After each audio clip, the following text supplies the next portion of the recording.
지난 10월 28일에 국민 미션 포럼이 국민일보사에서 있었습니다. 그 주제는요, 코로나 이후에 목회를 말하다, 그런 주제로 포럼이 열렸는데요. 여러 가지 많은 이야기들이 나왔는데 그 중에 가장 인상적인 말은요, 코로나는 한국 교회의 복음의 본질을 회복해 하고자 하는 초청장이다. 그 말이 저에게 굉장히 인상적이었습니다. 하나님께서 코로나를 통해서 한국 교회 가운데 의도하고 있는 것이 무엇일까? 그것은 한국 교회 회복이죠. 특히 그 중에 복음의 본질을 회복하는 것, 이것이 바로 하나님께서 코로나를 통해 한국 교회 가운데 주신 하나님의 숙제라고 이렇게 말씀을 드릴 수가 있습니다. 복음의 본질. 다시 말하면 한국 교회가 복음 중심의 교회로 돌아가는 것입니다. 복음 중심의 교회. 이 복음 중심의 교회는 어떤 교회인가? 이 복음 중심의 교회는 순전한 복음이 있는 교회. 순전한 복음. 그러니까 오염되고 왜곡된 복음이 아니라 순전한 복음이 있고, 그리고 그 복음이 있는 곳에 무수한 영혼들을 초청하는 교회. 더 나아가 복음의 역사가 나타나는 교회. 복음을 통해 중생하고 복음을 통해 많은 영혼들이 그 심령이 변화되는 그런 교회가 바로 복음 중심의 교회라고 하는 것입니다. 이런 교회가 되는 것이 바로 하나님께서 우리에게 진정으로 원하시는 것이라고 하는 것입니다. 기독교는요, 복음이 중심이 되고 지금도 이 복음으로 끊임없이 무수한 영혼들을 부르고 있다는 사실을 우리가 기억을 하셔야 되겠습니다. 기독교는 초청하는 종교입니다. 우리가 구약 이사야 51장에도 보니까 목마른 자들을 다 내게 오라, 돈 없는 자로 내게 오라, 내게 와서 포도주와 젖을 사라, 이러면서 초청을 하고 있는 걸 볼 수가 있고, 또 우리가 요한복음 7장에도 보니까 누구든지 목마르거든 내게로 와서 마시라, 이렇게 말씀하시므로 우리가 구약과 신약에 보시면 끊임없이 무수한 영혼들을 초청하고 있는 것을 볼 수가 있습니다. 오늘 같이 읽었던 성경 말씀도요, 우리가 1절부터 6절까지 보시면 초청하고 있는 그런 내용 아닙니까? 누군가가 이 초청을 하고 있는데 그런 내용이 굉장히 상징적으로 이렇게 표현이 되고 있는 것을 볼 수가 있습니다. 누가 초청을 하고 있는가? 오늘 우리가 성경에 보니까 지혜가 초청을 하고 있어요. 지혜가. 이것은 우리가 일반적인 문법으로 보시면 좀 잘 이해가 안 돼요. 그러나 이 지혜라고 하는 것은 누구를 가리키는가? 지혜의 근본이 되시는 바로 하나님을 가리킵니다. 하나님께서 초청을 하고 계시는 것이죠. 하나님이 초청자가 되시고, 그럼 우리는 무엇인가? 우리는 이 초청의 주체는 하나님이지만 교회는, 신자는 초청하는 자라고 이렇게 말씀을 드릴 수가 있어요. 하나님이 모든 초대의 주인이 되시고 이 땅의 교회를 통해 하나님께서 무수한 영혼들을 지금도 초청하고 있다고 하는 것입니다. 누구를 초청하는가? 오늘 성경의 4절에 보니까 어리석은 자는 이리로 돌이키라, 또 지혜 없는 자에게 이르기를 그랬어요. 그러니까 하나님께서 초청하는 그 대상이 누군가? 어리석은 자, 지혜 없는 자, 이런 자를 초청하고 있다고 하는 것입니다. 뭐 지혜가 없고 어리석다고 하니까 무슨 IQ 무슨 100 이하, 또는 무슨 학벌이 좀 이렇게 부족한 사람, 이런 사람을 갖다가 초청하고 있는 것이 아니라 그것과는 아무런 상관이 없어요. 어리석고 지혜 없는 자는 누구를 가리키는가? 영적으로 무지한 자를 가리킵니다. 하나님이 없는 사람, 하나님을 알지 못하는 사람, 이런 사람을 하나님께서 초청하고 있다고 하는 것입니다. 그런데 이들은 우리가 잘 알고 있는 불신자를 가리키죠. 이들은 자신들이 영적으로 무지하다는 사실을 알지를 못해요. 그리고 자기들이 지금 어떤 상태에 있는지를 알지를 못해요. 또 그들은 초청을 해도 스스로 하나님 앞에 나올 수 없는 자라고 하는 것입니다. 우리가 세상을 향하여 이렇게 외쳐도 그들은 무지해서 깨닫고 돌이킬 수 없는 자들이에요. 그렇기 때문에 이들에게 누가 필요한가? 그들을 직접적으로 하나님 앞에 이끌어올 수 있는 그런 사람들이 필요하다고 하는 것입니다. 그래서 하나님이 이 땅에 교회를 세우셨고, 그래서 우리를 하나님의 교회로 불러주신 것입니다. 우리는 영적으로 무지한 자들을 주께로 이끄는 그런 초청하는 역할을 감당해야 될 자로 하나님께서 우리를 세워주신 것입니다. 그 누가복음 5장에 보시면 그 중풍병자 이야기 잘 아시죠? 중풍병자가 예수님이 갈릴리에서 많은 병자를 고치신다는 소식을 듣고 이 중풍병자를 이 침상에 맨 채 예수님께로 데려온 자들이 있지 않습니까? 이 중풍병자는 어떤 자인가? 중풍병자는 예수님께 스스로 나올 수 없는 자예요. 어떻게 중풍병자가 스스로 나올 수가 있겠어요? 그래서 누군가는 잘 알 수가 없지만 아마 가까운 친구들인지 그 친구들이 이 침상채 글을 내고 예수님께 이렇게 나오고 있는 걸 볼 수가 있어요. 가까운 사람의 도움을 받아 그가 비로소 예수님께 나오게 되었다고 하는 것입니다. 마찬가지로 영적으로 무지하고 또 스스로 주님 앞에 나올 수 없는 자들을 누가 그들을 하나님께로 이끌어야 되는 것인가? 중풍병자를 데려왔던 그 역할을 감당했던 사람들 같이 교회가, 우리 신자들이 그 역할을 온전히 감당을 해야 된다고 하는 것입니다. 우리가 그들을 데려오지 않고는, 우리가 그들을 부르지 않고는, 우리가 그들을 초청하지 않고는 그들을 주께로 인도할 수 없는 것입니다.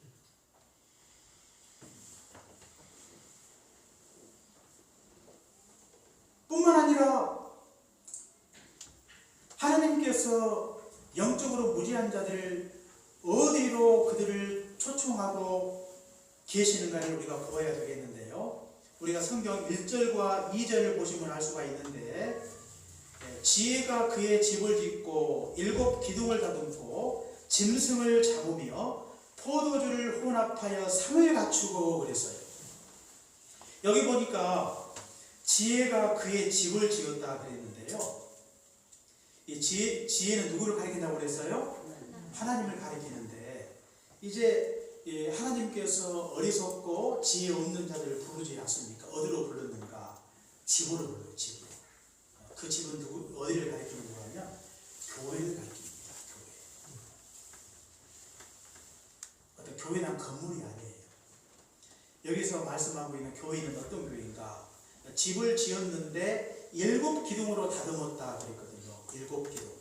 7 기둥이라고 하는 것은, 원래 7이라고 하는 것은 완전수를 가리키는데 기둥이 7개가 있다는 거예요. 그만큼 견고하다는 뜻입니다. 뭐가 견고해요? 진리가 견고하다 그런 뜻이죠. 교회는 진리의 기둥과 터라 그랬거든요. 그러니까 어떤 교회로 부르고 있는 거 하면 진리가 있는 교회. 그런데 그 진리는 어떤 진리인가? 순전하고 세상의 모든 거짓된 유혹과 거짓된 진리로부터 흔들림이 없는 견고한 진리를 가진 그런 교회로 하나님께서 부르고 계시다고 하는 것입니다. 뿐만 아니라 어떤 교회인가? 기쁨이 가득한 교회로 부르고 계시는 것입니다. 우리가 오늘 성경 2절에 나와 있듯이 짐승을 잡으며 포도주를 혼합하여 상을 갖춘다 그랬는데, 이것은 잔치를 의미하죠. 잔치. 그 교회는 어떤 곳인가? 잔치의 기쁨이 있는 교회입니다. 예수님이 요한복음 2장에 보시면 가장 먼저 이력을 베푸신 곳이 가나의 혼인잔치집이 아닙니까? 혼인잔치. 기독교는 잔치와 같은 종교입니다. 신랑 되신 예수님, 신부된 하나님의 교회가 함께 모여서 함께 즐거워하는 교회, 잔치의 기쁨이 있는 교회, 이것이 바로 교회의 참된 모습이라고 하는 것이죠. 예수님이 이 가나 혼인잔치를 통해서 우리에게 상징적으로 기독교의 참 모습이 무엇인가를 우리에게 보여주고 있다고 하는 것입니다. 바로 이 교회는요, 이런 기쁨이 우리 안에 있는 것입니다. 이런 기쁨. 이런 기쁨은 땅의 기쁨이 아니죠. 하늘의 기쁨이죠. 하늘의 기쁨. 성도의 사랑과 교제를 통해서 누리는 기쁨. 하나님의 임재와 역사를 통해서 우리에게 나타나는 그런 신령한 기쁨을 가리킵니다. 이런 교회로 하나님께서 영적으로 무지한 자를 부르고 계시는 것입니다.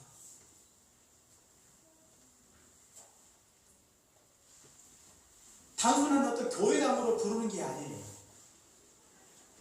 지금도 하나님께서 택하신 종들을 통해 하나님께서 끊임없이 하나님의 교회로 부르고 계시는데, 그 교회는 이 겉이 화려한 건물이 웅장한 그런 교회가 아니라 진리가 있고 또 하나님과의 깊은 사랑과 교제를 통해서 누리는 하늘의 신령한 기쁨이 있는 그런 교회로 하나님께서 지금도 우리를 부르고 계신 것입니다.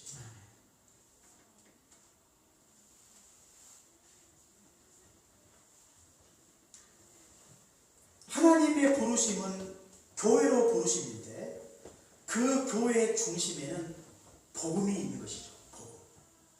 그 복음을 듣고 그 복음을 통해서 중생하고 그 복음을 통해서 그들의 삶이 변화되기를 간절히 소망하는 그런 마음으로 많은 무수한 영혼들을 지금도 간절히 부르고 계시는 것입니다. 그들을 부르고 있는 궁극적인 목적이 무엇입니까? 그가 우리가 5절과 6절에 보시면 알 수가 있는데요. 우리 같이 한번 읽겠습니다. 5절과 6절입니다. 자, 시작. 와서 내 신부를 먹으며 내 혼합한 포도주를 마시고 어리석음을 버리고 생명을 얻어라. 명철의 일을 행하게 하느니라. 아멘. 하나님이 풍성한 잔치를 예비하시고 그 잔치에 초청하신 이유가 무엇인가? 그것은 하나님의 비해서란 신령한 음식을 먹고 마시면서 그것을 통해 생명을 얻도록 하기 위해서 부르고 계신 것입니다. 생명. 이런 것들은 땅의 가치가 아니라 하늘의 가치죠. 하늘의 신령한 가치를 누리도록 하기 위해서 하나님께서 그들을 부르고 계신 것입니다.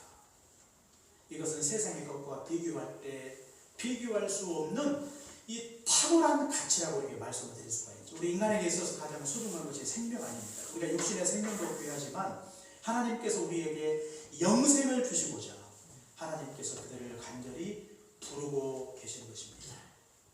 이것은 결국 하찮은 것이 아니에요. 하나님께서 우리에게 영생을 주시고자 하나님이 치르신 대가가 얼마나 큰지 몰라요. 자기 아들을 아끼지 아니하시고 내어주신 것입니다. 그 아들의 희생을 통해서 우리에게 허락하신 것이죠. 그렇기 때문에 자신의 이 독생하신 아들 예수 그리스도를 이 땅에 보내시고 그분이 희생함으로 말미암아 우리에게 주어진 값진 선물입니다. 결코 그것이 우리에게 적지 않아요. 가장 소중하고 귀한 것들을 하나님께서 우리에게 선물로 주시고자 하나님이 지금도 무수한 영혼들을 부르고 계시는 것입니다. 부르심의 궁극적인 목적은 너무나 분명합니다. 세상의 부귀영화를 누리게 하기 위해서 하나님이 우리를 부른 게 아니에요. 어떤 분들은 예수님 믿으면 세상에서 복받고 세상에서 출세하고 잘 된다고 생각을 하고 교회당에 다니는 분들도 종종 있습니다. 그러나 그것이 본질이 아닙니다. 그것이 우리를 부르신 궁극적인 목적이 아니에요. 하나님께서 우리에게 영생을 주시고자 세상에서 줄 수 없는 그 하늘의 기쁨을 누리고 참 생명을 주시기 위해서 하나님께서 우리를 불러주신 것입니다. 그러므로 우리가 교회당에 나와가지고 그 하나님의 이 거룩한 선물을 받지 못하면 참 불행한 거예요. 교회당에 다니는데 뭔가 구원의 확신이 없고 내가 영생을 가졌다는 믿음의 확신이 우리 안에 있지 않다면 하나님이 우리를 부르신 궁극적인 목적을 놓치고 있다고 하는 것입니다. 지금도 하나님께서 이 세상에 무수한 영혼을 부르시는 그 목적이 무엇인가를 밝게 깨닫고 하나님을 알지 못하고 허물과 죄로 인하여 영적으로 죽은 자들을 불러서 그들이 예수님 만나고 참 생명을 얻을 수 있도록 우리가 그들을 간절히 부르고 그들을 교회 가운데 초청하는 그 역할을 우리가 온전히 감당을 하셔야 되겠습니다.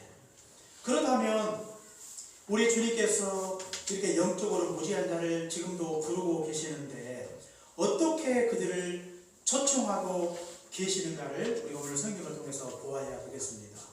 첫째로 우리 하나님께서 잔치를 준비하시고 부르고 계시다고 하는 것입니다. 잔치를 잘 준비하고 그게 바로 1절에서 3절까지 기록되고 있는 그런 말씀이죠. 초라한 잔치가 아니에요. 아주 풍성한 잔치를 준비하시고 주님께서 부르고 계시다고 하는 것입니다. 풍성한 잔치, 그 속에 진리가 있고 그 속에 기쁨이 있는 것이죠. 그러므로 우리가 많은 영혼들을 교회당으로 초청할 때 우리 잔치가 얼마나 준비가 되었는가, 우리 교회가 얼마나 준비가 되었는가를 이렇게 점검하고 돌아보고 우리가 영혼들을 초청하셔야 되겠습니다. 우리 해미교회가 복음이 순전한지, 복음이 변질이 되거나 왜곡되어 있지는 않는지, 정말로 영혼들이 교회 가운데 오셨을 때 그들이 참 복음을 과연 들을 수가 있는지 이것을 먼저 점검하고, 그리고 우리가 세상에서 얻을 수 없는 참된 기쁨을 이 교회를 통해서 얻을 수 있는 것인지, 교회가 갈등이 있고 분열이 있고 상처가 많고 아픔이 많으면 교회를 통해서 이런 기쁨을 누릴 수가 없는 것이죠. 교회마다 이런 상처와 갈등과 분열을 인하여 고통하며 신음하는 교회가 얼마나 많습니까? 그런 교회를 통해서 우리는 이 하늘의 기쁨을 누릴 수가 없는 것입니다. 기쁨은 성도들의 사랑과 참된 교제를 통해서 누릴 수가 있는 것이죠. 그 가운데 하나님의 영이 임하고 하나님이 역사하실 때 우리가 세상에서 경험할 수 없는 그 기쁨을 누릴 수가 있는 것인데, 교회가 이런 준비를 하지 못하면 교회를 통해서 이 같은 기쁨을 누릴 수가 없는 것입니다. 교회는 먼저 그 영혼들을 초청하기 전에 이 같은 준비가 철저하게 되었는지, 이제 우리가 모든 준비를 마쳤사오니 이제 내가 초청한 영혼들을 내가 교회로 데려오겠다고 하는 그런 과정이 반드시 우리에게 필요하다는 사실을 기억해야 되겠습니다. 두 번째로 하나님께서 어떻게 초청하고 계시는가? 여정을 보냈다 그랬어요. 자기의 여정을 보냈다. 이것은 마치 하나님께서 우리 각자를 하나님의 종으로 세우시고 우리를 세상 가운데 보내셔서 이 무수한 영혼들을 부르는 것과 같은 것입니다. 이것은 하나님의 열정을 우리가 느낄 수가 있는 것이죠. 우리가 교회로 모였지만 우리가 흩어져 세상으로 나아갈 때 우리는 보냄받은 종으로 세상에 나아가는 것입니다. 그리고 우리는 세상에서 영적으로 무지한 자들 앞에 침묵하지 않고 우리가 입을 열어 주의 복음을 전하고 그들을 주께로 초청하셔야 되겠습니다. 삶으로 증거하고 입술로 증거하여 그들을 교회로 부르는 것입니다. 이것이 우리에게 주어진 역할이에요. 하나님은 지금도 쉬지 아니하시고 끊임없이 이 무수한 종들을 세상 가운데 계속해서 보내고 계시는 것입니다. 하나님의 열심은 지금도 쉬지 않고 이 끊임없는 이 거룩한 열정으로 하나님께서 우리를 통해서 지금도 일하고 계시는 것입니다. 그런데 보냄받은 종들이 불충하여 그 역할을 온전히 감당치 못하고 게으르고 아니라고 나태하여 그 역할을 성실히 감당하지 못한다면 하나님의 구원 역사를 우리가 온전히 이루어 나아갈 수가 없는 것입니다. 우리는 하나님 아버지의 마음으로 세상에 나아가야 되겠습니다. 그리고 갈급한 심령으로, 안타까운 심령으로 우리에게 주어진 그 역할을 온전히 감당을 하셔야 되겠습니다. 코로나가 우리에게 결코 변명거리가 될 수 없는 것입니다. 세상이 아무리 악하고 세상이 아무리 무지하고 복음에 대하여 배타적이고 부정적이라 할지라도 그것이 결코 핑계거리가 될 수 없는 것입니다. 우리는 보냄받은 자로서의 역할을 성실히 감당을 하셔야 되는 것입니다. 하나님이 직접 일하지 아니하시고 우리 각자를 세우셔서 지금도 직장에서 우리가 속한 모든 삶의 자리에서 입을 열어 주의 복음을 담대히 증거하기를 간절히 원하고 계시는 것입니다. 초청자로 살기를 간절히 원하고 계시는 것입니다. 우리는 보냄받은 여종과 같은 것입니다. 뿐만 아니라 보냄받은 여종은요, 성중 높은 곳에서 불러 이르기를 어리석은 자는 이리로 돌이키라 그랬어요. 성중 높은 곳에서 불렀다고 하는 것은 특정인을 대상으로 그들을 부르고 있는 것이 아니라 불특정 다수를 대상으로 그들을 부르고 있다고 하는 것입니다. 보통 이 잔치는 초대하는 대상이 있죠. 그리고 그들만 초대하는 것이죠. 막 지나가는 사람 다 데려다가 뭐 잔치에 참여시키는 그런 잔치는 많지 않죠. 그런데 하나님의 잔치는요, 누구나 들어올 수 있는 그런 잔치예요. 거기에 자격과 조건이 없습니다. 성중에 올라가 무수한 사람들을 대상으로 큰 소리로 무수한 영혼들을 초청하는 것입니다. 우리가 이것을 통해서 알 수가 있는 것이 무엇입니까? 그것은 바로 하나님의 사랑입니다. 하나님은 자격과 조건, 이 민족을 초월해서 누구를 가리지 않고 많은 영혼들을 대상으로 그들을 부르고 계시는 것입니다. 아직도 우리에 들지 않는 무수한 영혼들이 있는 줄 알고 그들을 하나님께로 인도하기 위해서, 그들에게 영생의 기쁨을 주시기 위해서 지금도 끊임없이 부르고 계시는 것입니다. 이건 하나님의 사랑이에요. 우리 주님이 이 땅에 다시 오셔서 심판하시고 택한 자를 구원하시고 선택받지 못한 자를 지금 당장 심판해도 우리는 하나님 앞에 항변할 수 없는 것입니다. 그러나 하나님께서 구원의 문을 지금 당장 닫지 아니하시고 그 문을 활짝 열어놓으시고 먼저 믿은 하나님의 백성들을 하나님의 종으로 삼으셔서 세상 가운데 보내어 많은 영혼들을 지금도 부르고 계시는 것입니다. 그러나 그 때가 우리에게 무한정 열려있는 게 아니에요. 하나님의 때가 되면 그 문은 닫히고 더 이상 들어오고 싶어도 들어올 수 없는 그 때가 반드시 이르게 될 것입니다. 그러나 그 때가 이르기까지 하나님은 길이 참으시는 중에 하나님께서 지금도 세상의 많은 영혼들을 부르고 계시는 것입니다. 땅끝까지 열방 중에 지금도 하나님을 알지 못하는 영혼들이 있는 줄 알고 하나님은 사랑이 커서 사랑이 무한하셔서 그 사랑으로 이 땅에 택하신 하나님의 교회를 통해 지금도 끊임없이 부르고 계시다는 사실을 기억해야 되겠습니다. 그러므로 보냄받은 우리들은 과연 어떤 마음으로 세상에 나아가야 될 것인가? 먼저 우리가 세상에 나아갈 때 하나님을 알지 못하는 영혼들에 대하여 불쌍히 여기는 마음을 가져야 되겠습니다. 마치 중풍병자를 데려올 때 그 친구들이 그를 보고 어떤 책임이 있는 게 아니에요. 꼭 그들을, 이 중풍병자를 꼭 데려가야 된다는 어떤 이 책임이 그들에게 주어져 있지 않지만, 그러나 일평생 중풍병자로 이렇게 살아가는 그 모습을 볼 때 너무나 안타까움을 느끼고 불쌍히 여기는 마음으로 침상채 그를 메고 예수께로 데려간 것입니다. 그들의 마음속에 있는 것이 무엇입니까? 바로 그 영혼을 불쌍히 여기는 마음이죠. 사람을 외모로 보지 않고 그들의 영적인 실상을 보고 하나님이 없이 불행하게 인생을 저주와 절망 가운데 살고 있는 영혼들에 대하여 안타까운 심정을 가지고 그들에게 나아가는 것입니다. 뿐만 아니라 우리가 그들을 초청할 때 우리가 자부심과 긍지가 필요해요. 우리가 하는 이 일은 부끄러운 일이 아닙니다. 영혼을 구하는 일은 부끄러운 일이 아니에요. 병자를, 중풍병자를 구하는 일은 결코 부끄러운 일이 아닙니다. 숨기고 싶은 일이 아니에요. 사람들에게 말하기가 꺼려운 그런 일이 아니에요. 사람의 생명을 구하는 일, 그 어떤 일보다 중요하고 우리가 그 일을 감당함에 있어서 떳떳하게 당당하게 자부심과 긍기를 가지고 우리가 그 일을 얼마든지 감당할 수 있는 것입니다. 사람에게 고개를 들지 못하고 낯을 들지 못하고 부끄러워서 뭔가 이 일을 하는 것을 누가 볼까봐 무서워서 두려워 떠는 그런 일이 결코 아니라고 하는 것입니다. 우리가 세상에서 봉사하는 일만 해도 얼마나 떳떳하고 당당하게 그 일을 합니까? 그런데 우리가 하는 일은 봉사 이상의 일이에요. 사람의 영혼을 살리는 일입니다. 가장 가치 있고 소중한 일입니다. 그러므로 우리가 당당하게 우리가 부끄러워하지 아니하고 이 일을 감당해야 되겠습니다. 이 일에 부름을 입었다고 하는 그 자부심과 긍지가 우리 안에 있어서 우리가 당당하게 세상으로 나아가야 되겠습니다. 뿐만 아니라 난관에 결코 굴하지 말아야 되겠습니다.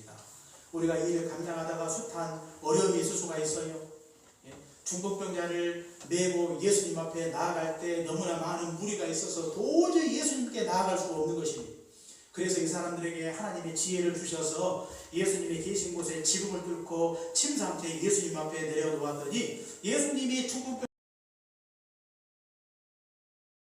그들에게 난관은 문제가 되지 않았어요. 어쩌면 이 코로나는 이 우리가 복음을 증거하는 데 있어서 하나의 큰 난관처럼 보이기 쉽습니다. 또 선교 현장에서 지금 한국에 들어와 있는 선교사들 이야기 들어보면 마치 그냥 우리 몸속에 혈액이 돌아가는데 이 혈액이 멈춰버린 것 같은 그런 현실이라고 이야기하는 분들이 많이 계세요.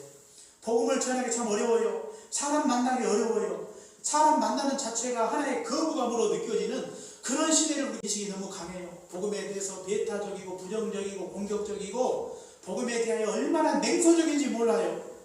이런 시대 속에 우리가 복음을 전한다고 하는 일이 결코 쉬운 일이 아닙니다. 그런데 코로나 이전에는 그러면 복음 전하기 좋았는가? 그렇지 않아요. 사람들이 많이 속고 있어요.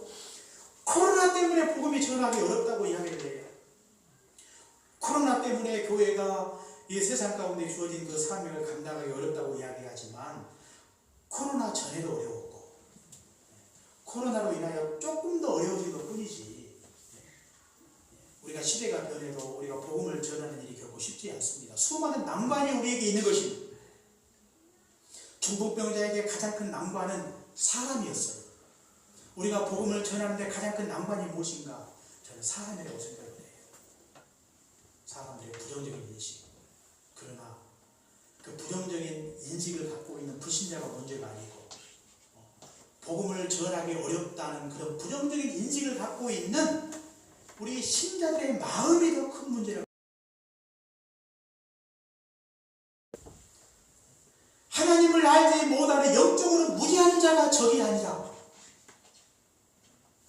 복음에 대한 자신감을 갖지 못하고 지금은 복음을 전할 때가 아니라는 이런 부정적인 인식을 갖고 있는 신자들의 문제고 그런 마음을 갖고 있는 한국교회가 문제라고 하는 것입니다. 그런 마음을 떨쳐버리지 않는다면 우리는 보냄받은 자로 영적으로 무지한 자를 초청하는 역할을 우리 온전히 감당할 수가 없는 것입니다. 사랑하는 해민교회 성도 여러분, 코로나로 인하여 우리 한국교회가 많이 걱정을 하고 있어요. 코로나 이후에 한국교회가 과연 어떻게 될 것인가. 이 교회 형태가 지금 변하고 있습니다. 이번에 포럼을 통해서 나온 이야기가요, 이 메타처치가 등장을 했습니다. 메타처치. 메타라고 하는 것은 쉽게 말하면 가상세계를 가리킵니다. 오늘의 교회 그 이지영 목사도 발표를 했더라고요. 오늘의 교회 이지영 목사가 제 동기인데, 근데 메타처치를 이야기를 했더라고요. 보니까 하나의 방법으로 의미가 있어요. 그러니까 가상의 교회를 만든다는 거죠. 가상의 교회, 비대면 교회를 만드는 것입니다. 이 온라인상에서 교회가 만들어지는 것이죠. 하나의 또 다른 그 목회 그 방법으로 등장할 수도 있어요. 그런데 그것이 마치 교회 전부처럼 되버린다면 이것은 이 교회가 무엇인가에 대한 우리가 심각한 질문을 던지지 아니할 수가 없는 것입니다. 그러나 이런 급격한 변화 앞에서 요즘 그 메타버스가 많이 등장을 해서 그냥 그 가상 세계에서 또 하나의 세상이 펼쳐지는 거 아닙니까? 교회도 그렇게 된다는 겁니다. 교회도. 그래서 과연 코로나 이후에 이 한국 교회는 과연 어떻게 되어야 할 것인지, 교회당 이전 이후에 우리 해미교회가 과연 어떻게 돼야 될 것인지 우리가 심각한 질문을 던지지 아니할 수 없는 것입니다. 이런 시대에 그러나 결코 변하지 않는 것이 무엇인가? 저는 복음의 본질이라고 이렇게 말씀을 드리고 싶어요. 복음의 본질이 살아있는 교회, 우리가 결코 포기할 수 없는 교회의 핵심이라고 하는 것입니다. 복음 중심의 교회, 복음이 순전하고 그리고 복음을 전하고 복음의 역사가 나타나는 교회, 복음을 통해 중생하고 복음을 통해 예수 그리스도의 거룩한 형상을 닮아가는 교회, 이런 교회는 결코 우리가 포기할 수 없는 것입니다. 세상이 변하고 시대가 변해도 결코 변할 수 없는 복음의 본질, 이것을 굳게 붙잡지 않는다면 우리는 엄청난 혼란에 빠질 수가 있는 것입니다. 굳이 교회당에 나갈 이유가 없어요. 온라인으로 모든 게 해결이 되는 것입니다.